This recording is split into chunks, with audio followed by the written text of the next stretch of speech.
मैं सी वर्कर हाँ साढ़े जोड़े खास एक माहिर कह रहा वैसे किसान ने वो कहते मैं माहिर ना क्या करूँ, मैं किसान ही हाँ और कोई बड़ी उच्ची पढ़ाई की भी नहीं की, एक नॉर्मल पढ़ाई वाले किसान ने, लेकिन जिन्हों दियाँ विज्ञानिक काढ़ा जड़ियाँ ने अगर तुसी संयुक्त राष्ट्र की संस्था की FAO उसकी वैबसाइट पर भी जाके जिन्होंने सस्टेनेबल तकनीक मन्या गया, ऐसी तकनीक खेती दियाँ जिहदे नाल बड़ी वधिया खेती होंदी है, विश्व पद्धर ते जिन्होंने रिकमेंड किया गया उस तकनीक का ईजाद करने वाले, उस तकनीक को विकसित करने वाले सुरेश देसाई जी ने। सुरेश जी कर्नाटक जड़ा है भारत का सूबा, कर्नाटक के रहने वाले हैं। कर्नाटक का जिला है बेलगांव, बेलगांव के ने और गांव का नाम क्या? बेटी बेटी हाल, पिंड का नाम है बेटी हाल। कितने एकड़ जमीन है? अब ये माइक पकड़ लो जरा।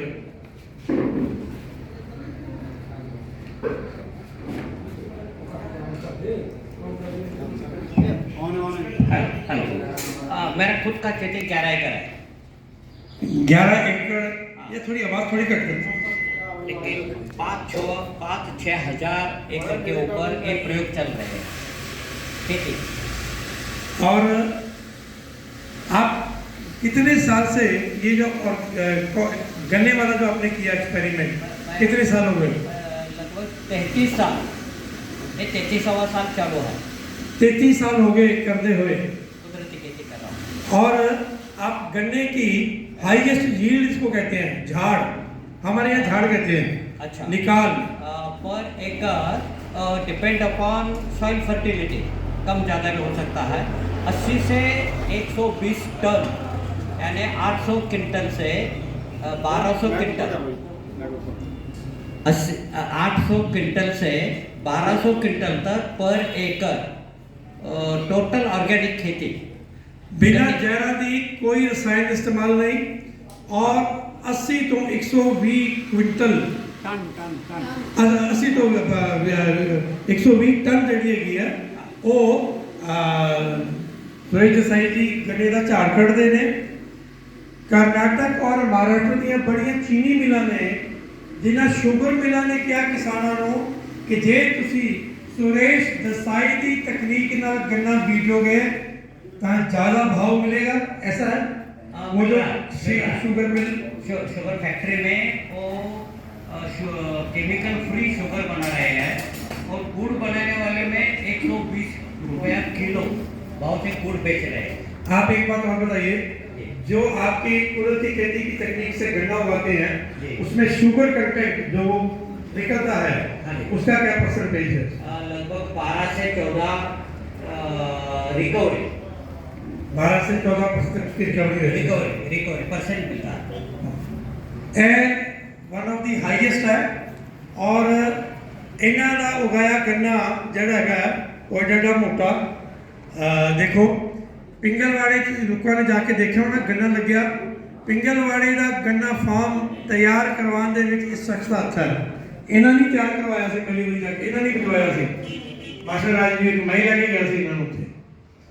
और सो आज साढ़े ने एक गुरु किसान है, साड़ा माना गया है किसान ही खेती की दिशा तय कर सकता है।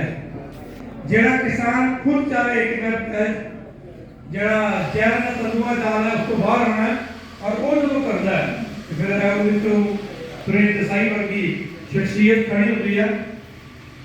इन्होंने बेटा भी नाल आया, इधर शर्माते शर्माते आगे खड़े हो। क्या नाम तुम्हारा? मेरा नाम बसव प्रभु देसाई।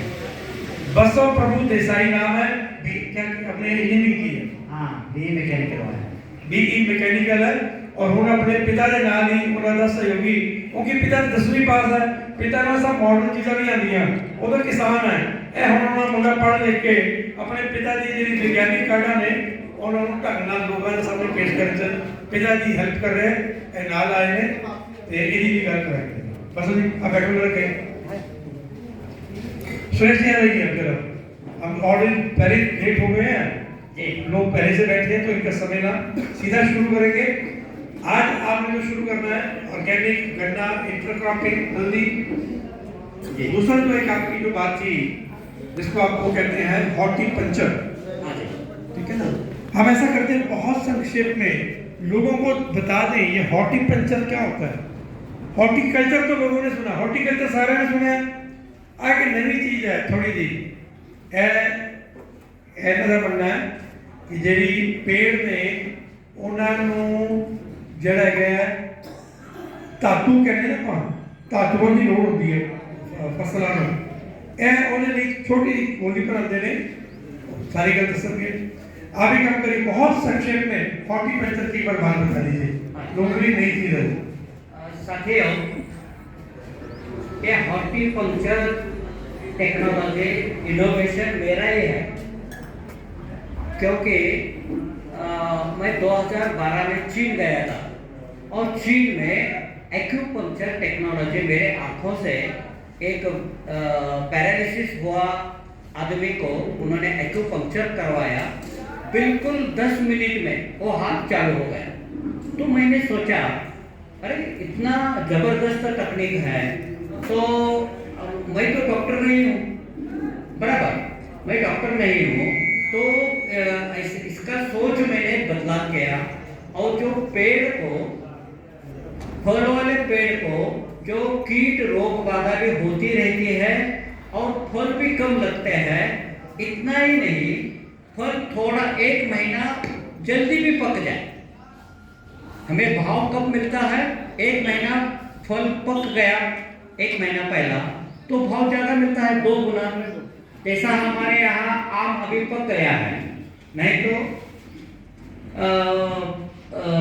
मई में जून में पकता है, वो आम अभी पक गया है। मैं अभी सैंपल के लिए उमेंद्र जी को गिफ्ट देने के लिए वो पका हुआ आम लाया हूँ, कारण इसका पकने का पीरियड भी जल्दी आता है और जो कीट रोग वाला पेड़ के ऊपर फल में फूल में होता है वो होने नहीं देता। होने के बाद हम लोग क्या करते हैं, ये दवा वो दवा ऐसा छिड़कते हैं, लेकिन इसका मुझे उत्तर ये मिला जो रोगग्रस्त या डिफिशियंसी, पेड़ में कोई डिफिशियंसी होती है, क्योंकि वो हम जैसे वहां जाके हम पानी पिएंगे या खाना खाएंगे वैसा पेड़ करता नहीं ना। तो इसमें जो मैं हॉर्टिकल्चर जो एक्यूपंक्चर में अलग अलग धातु के नीडल्स होते हैं, वो शरीर में पॉइंट को प्रिक करते हैं, पंक्चर करते हैं, तो तुरंत एक्टिव होता है।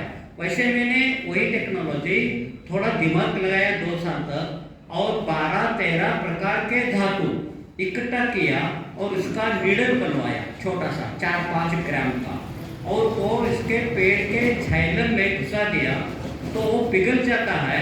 बिल्कुल यही का एक उदाहरण है।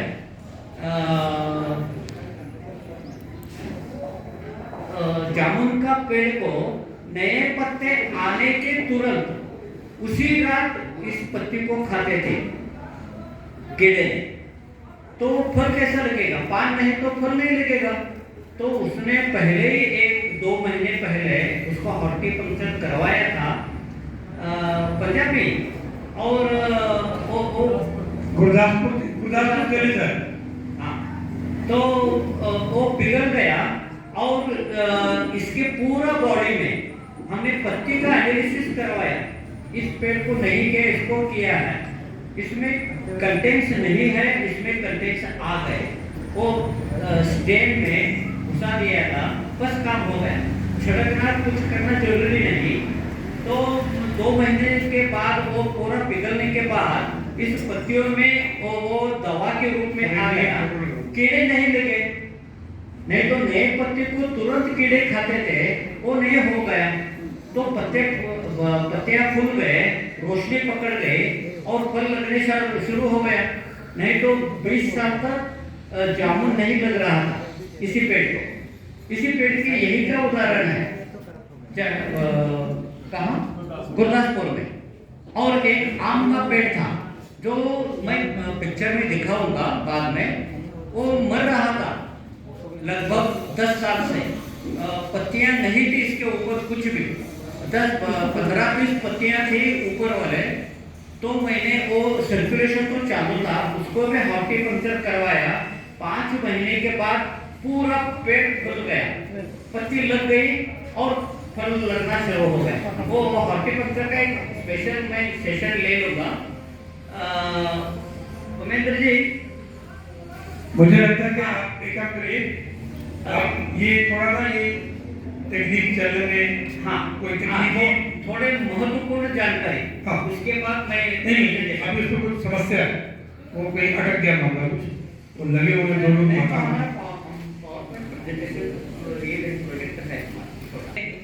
मेरे किसान मित्रों को सत श्री अकाल।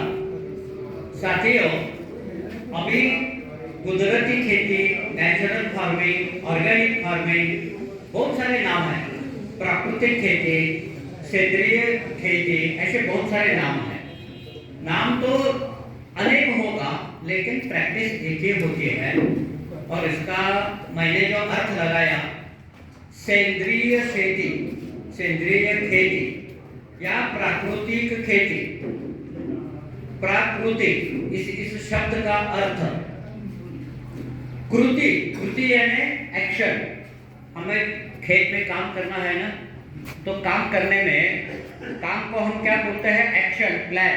कृति, प्र यानी ये होने के लिए किसकी जरूरी है, जो निरंतर है। हमें वो ज्ञान गुरु नानक जी कितने साल पहले दिया था। ये मिट्टी को माँ बोलो और हवा को पिता बोलो।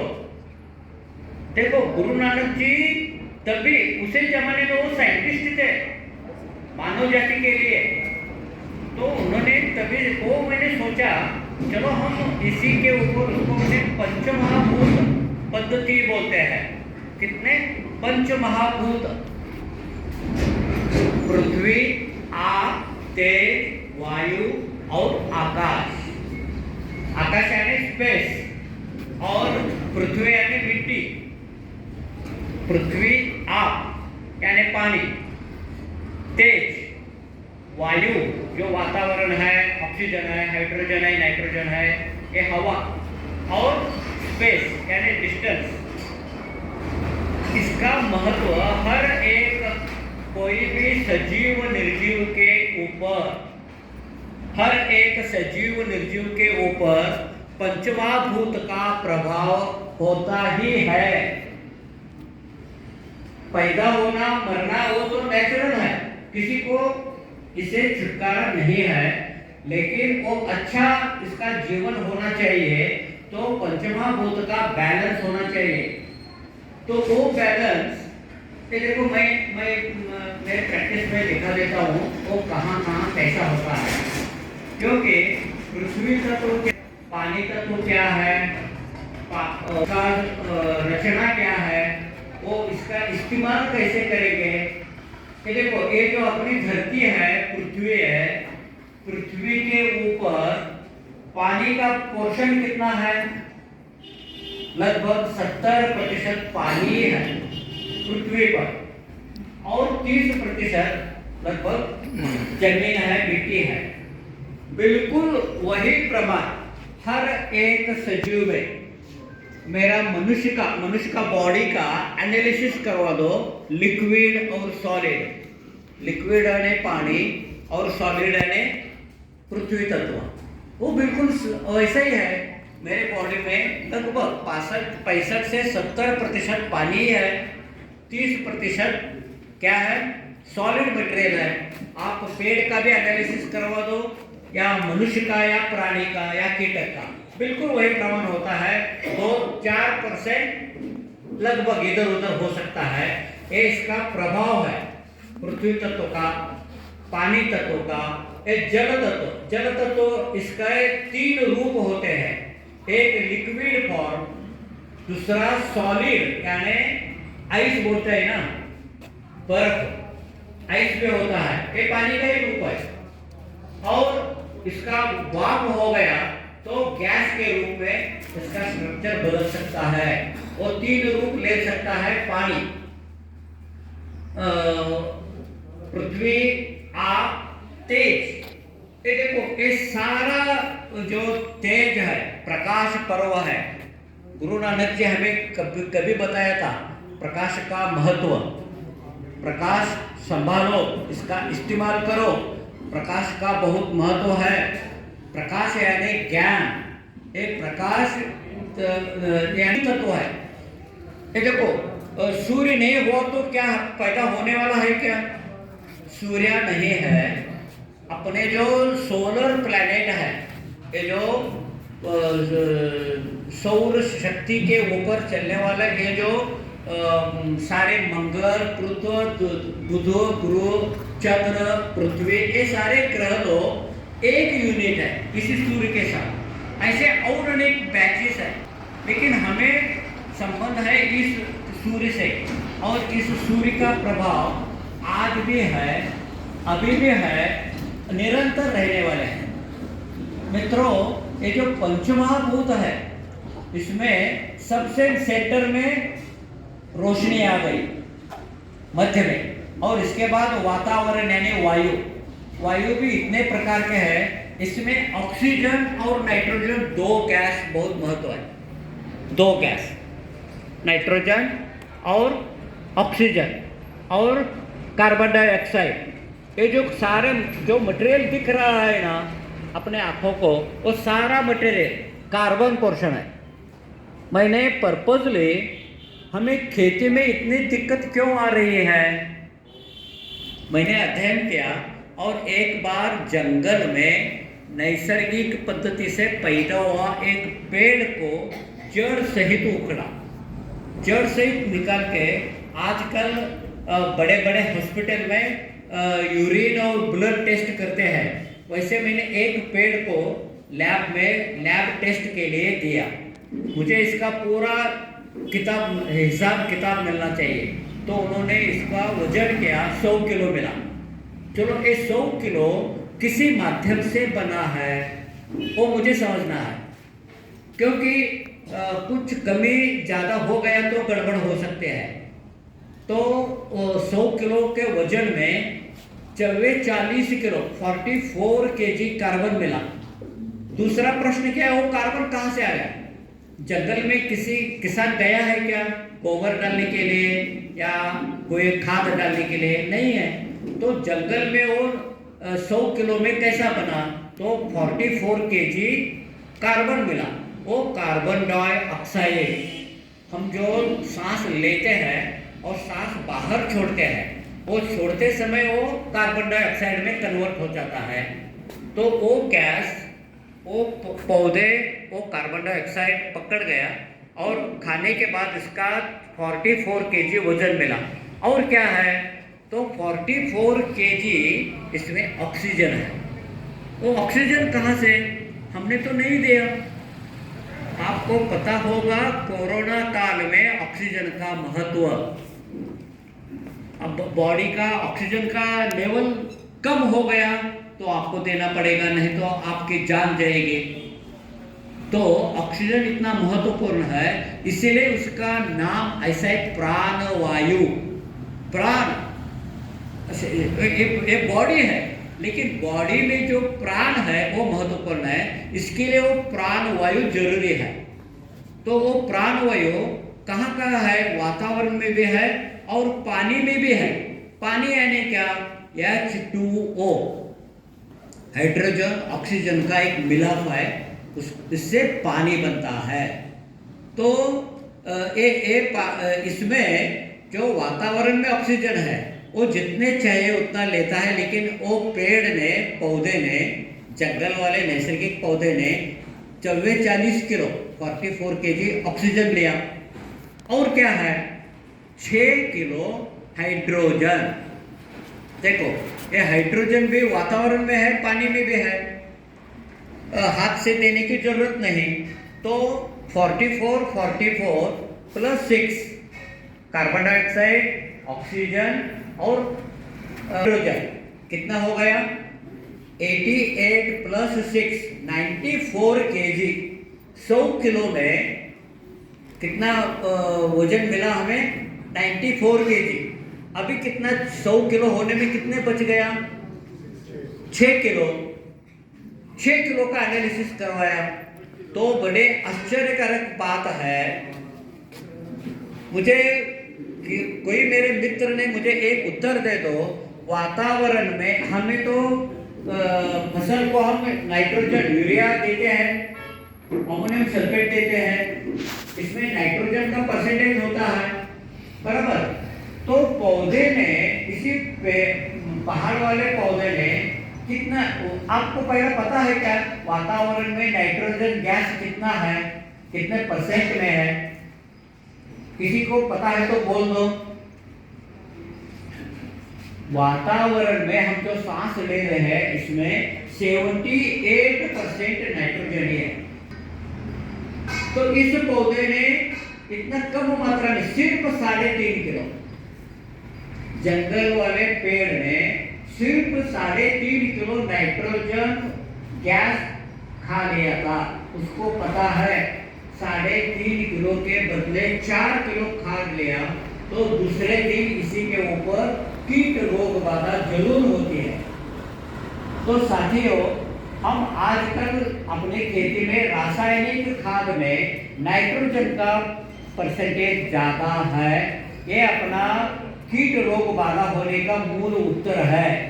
यही समस्या है, नाइट्रोजन देने की जरूरत नहीं, लेकिन क्या करना चाहिए नाइट्रोजन मिलवाने के लिए?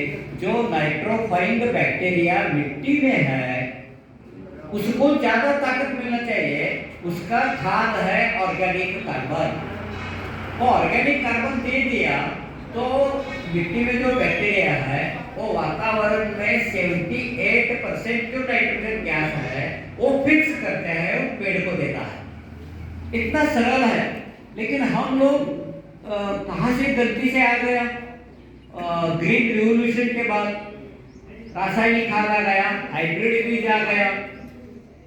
तो देखो 3.5 किलो इस पेड़ ने नाइट्रोजन खाया था, तो कुल मिलाकर कितना हो गया? 97.5। 100 किलो होने में कितने बच गया? सिर्फ 2.5 किलो। ये 2.5 किलो में बहुत रहस्य है। मैं टेक्निक से शुरुआत करता हूँ। ये देखो 100 किलो का जंगल में पेड़ था, जड़ सहित उसको एनालिसिस करवाया। कार्बन यानी 44 केजी वातावरण से, 44 केजी ऑक्सीजन, वो भी पानी और वातावरण से, और 6 केजी हाइड्रोजन वातावरण से।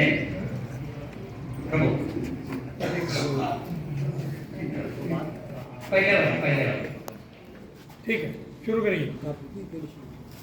ओके, कर ले। हाँ, ओमेंद्र जी, मैं इसी से शुरुआत करता हूँ, ठीक है?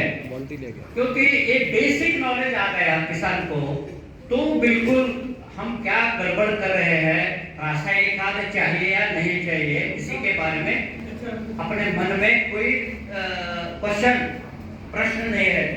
तो देखो 100 किलो पेड़ पौधा पैदा होने में 44, 6 और 3.5 नाइट्रोजन, सिर्फ इतना ही चाहिए, इतना ही लेता है। गलती से यहाँ कोई नहीं है, चलो 4 किलो खाएंगे तो गड़बड़ हो जाता है। पेड़ को पता है, हम तो मनुष्य हैं, पेड़ को पता है 4 किलो नाइट्रोजन खा दिया तो कीट रोग बाधा जरूर होता है। तो सिर्फ 3.5 किलो खा गया। और जो 2.5 किलो है, ये बहुत महत्वपूर्ण है। लगभग 16 प्रकार के खनिज पदार्थ हैं। कैल्शियम है, मैग्नीशियम है, मैंगनीज है, बोरान है, सल्फर है, बहुत सारे खनिज तत्व है। वो नैनो में चाहिए, नैनो पार्टिकल्स। वो सिर्फ 2.5 किलो, तो 100 किलो हो गया। जंगल वाले पेड़ को ये सारा पता है, तो इसको अच्छा धूप तो है, रोशनी तो सारे पृथ्वी पर है, लेकिन इसका इस्तेमाल कैसे करना है, पेड़ को जितना पता है उतना मनुष्य को नहीं है। और आज का एक रहस्य यही रहा है, पत्ती बनाने में मनुष्य अभी सफल नहीं हुआ। कोई भी पेड़ की पत्ती केमिकल फार्मिंग से या कोई आर्टिफिशियल बनाने में सफलता नहीं मिली है। ये रहस्य है कुदरत का। देखो कुदरत ने अपने हाथ में कितना रखा है, वो पूरा नहीं किया, फिर भी हम गड़बड़ कर रहे हैं। नहीं, मुझे बहुत अच्छा मालूम है, मेरे हाथ में ये तकनीक है, मैं रासायनिक खाद दे सकता हूँ। अरे रासायनिक खाद दोगे तो क्या गड़बड़ हो गए, 50 साल में पता हो गया। रासायनिक खाद कोई भी फसल का पेड़ का खाद नहीं है। एक जंगल वाला पेड़ बता रहा है आपके सामने, इसका वजन 100% हो गया, क्यों कीट रोग बाधा भी नहीं है इसके ऊपर। नहीं तो छिड़काने वाले कोई चाहिए थे, ऋषि मुनि कोई नहीं है। तो ये पूरा समझना चाहिए। और मिट्टी की उर्वरकता में जो 2.5 किलो में रहस्य है, तो नैनो न्यूट्रिएंट्स वो कैसे बनाएंगे प्रभु? नेक्स्ट। हाँ, ये भी बड़ी बात है। जैसे पेड़ में ये पंचमहाभूत और सारे कंटेंट्स होते हैं, वैसे मनुष्य भी, हम सोचा नहीं, समझा नहीं इसको। मनुष्य भी पंचमहाभूत के आधार पर इसके बॉडी होती है। और ये देखो, पृथ्वी, आप, तेज, वायु, आकाश,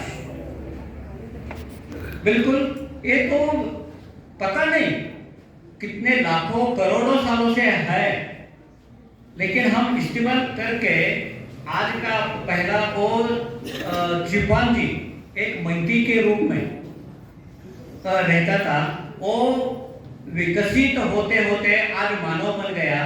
मनुष्य के शरीर में जो पांव है इसमें पृथ्वी तत्व ज्यादा है, किडनी है वो जल तत्व है। किडनी, मनुष्य की किडनी यानी जल तत्व का प्रभाव रहता है। इसमें थोड़ा गड़बड़ हो गया तो किडनी फेल्योर हो गया तो सारा खत्म हो गया।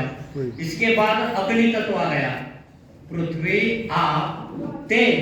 तेज यानी जो खाएंगे वो पूरा पचना चाहिए, वो कहाँ होगा?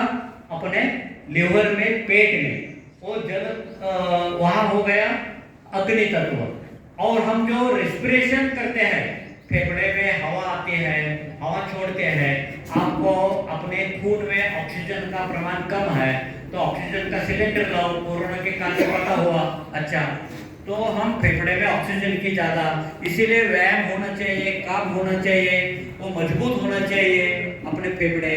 तो यहाँ ऑक्सीजन यानी हवा का प्रभाव अपने शरीर के ऊपर, पृथ्वी, आप, किडनी, तेज, वायु और इसके ऊपर सारा आकाश तत्व है। आकाश तत्व हम यहाँ बैठे बैठे सोच सकते हैं, चलो आज अमेरिका में मेरे घर में क्या हो रहा है, या मेरे गांव में मेरे घर में क्या हो। आप आकाश तत्व यहाँ से होता है, वो आँख है, नाक है, मुंह है, कान है और ब्रेन, मेंदु तत्व, ये सारा इसके ऊपर पंचमहाभूत का पूरा शरीर पर। वैसे पेड़ के ऊपर जैसे आपको एनालिसिस करके बता दिया, वैसे मनुष्य के शरीर पर भी पंचमहाभूत का प्रभाव रहता है हर एक सजीव निर्जीव के ऊपर। तो वो ठीक रहना है, तगड़ा रहना है तो पंचमहाभूत का बैलेंस होना चाहिए। इनबैलेंस हो गया तो बिगड़ गया, पानी तत्व ज्यादा हो गया या अग्नि तत्व कम हो गया तो भी बिगड़ सकता है। यही जो प्रिंसिपल है हमारे ऋषि मुनियों ने, गुरु नानक जी साहब ने तभी बता दिया है। तो आज इसी ज्ञान के ऊपर हम खड़े रहे। तो ये जरूरी बात है। कुदरत क्या है? कुदरत यानी एक प्रकृति या सेंद्रिय, संस्कृत में सेंद्रिय शब्द है, सेंद्रिय खेती, स इंद्रिय, इसका शब्द का अर्थ हमें समझना चाहिए। स यानी कभी भी खत्म नहीं होने वाले चीज, ये पंचमहाभूत कभी भी खत्म नहीं होते। स इंद्रिय यानी अपने बॉडी पर जो ये जो तैयार होता है, एक बॉडी होने के लिए पाँव, हाथ, लिवर, ये सारा चाहिए ना। तो ये बॉडी होने, शरीर बनाने के लिए जो होता है वो निरंतर इसका प्रभाव रहता है। इसी के माध्यम से पंचमा भूत के आधार पर हर शरीर, तो वनस्पति का हो या मनुष्य का हो या कीटक का हो, वो पंचमा भूत का प्रभाव रहता है। और इसीलिए हमें, हमारी संस्कृति इतनी मजबूत है तो इसका ज्ञान लेना चाहिए। ये देखो, वनस्पति, वनस्पति ऐसा क्यों लिखा है? प्लांट, प्लांट यानी कुछ भी प्लांट हो सकता है। प्लांट का अर्थ इतना डीप में इसका गहरा अर्थ नहीं होता, लेकिन वनस्पति, वनस्पति शब्द जो है, तो आंख के सामने पेड़ आता है वनस्पति यानी, तो वो यानी टू लिक्विड। ये देखो, आजकल हमें पानी, अपने पृथ्वी में पानी कितना नीचे गया है। 15-20 फीट पर जो पानी था 100 साल पहले, वो आज 300, 500, 800 फीट अंदर पानी चला गया है। वो वाटर टेबल इंक्रीज करना है तो रासायनिक खाद पहला बंद करना चाहिए, क्योंकि मिट्टी में जो पहले 8-10 इंच में जो बैक्टीरिया है, वो बैक्टीरिया काउंट खत्म हो गया है। तो पानी जो बारिश गिरता है वो पृथ्वी तत्व में जल तत्व अपना काम कर रहा है, लेकिन वो पानी ड्रेन नहीं हो रहा। इसका मूल कारण यहाँ जो बैक्टीरिया थे वो पोरेसिटी खत्म हो गई। तो हमारे पंजाब में पानी और मिट्टी अच्छी है, लेकिन फसल अच्छा क्यों नहीं आ रहा? वो इतना सख्त बन गया है मिट्टी, इसमें बैक्टीरिया नहीं है। वो बैक्टीरिया को ज्यादा से ज्यादा क्या लगता है? पानी नमी के रूप में, और खाद चाहिए और हवा चाहिए। लेकिन हम पानी भरते हैं ना खेत में, तो ऑक्सीजन कहाँ मिलेगा? यहाँ ये देखो, ये मेरा जो एक प्रयोग है, यहाँ मत करो। 5 मिनट के लिए आप नाक बंद करोगे क्या? मुझे थोड़ा उत्तर दे दो। 5 मिनट ज्यादा हो गया क्या? 1 मिनट भी काफी है। नाक बंद हो गया तो ऑक्सीजन नहीं मिलेगा, मरेगा अपना शरीर। सही है ना?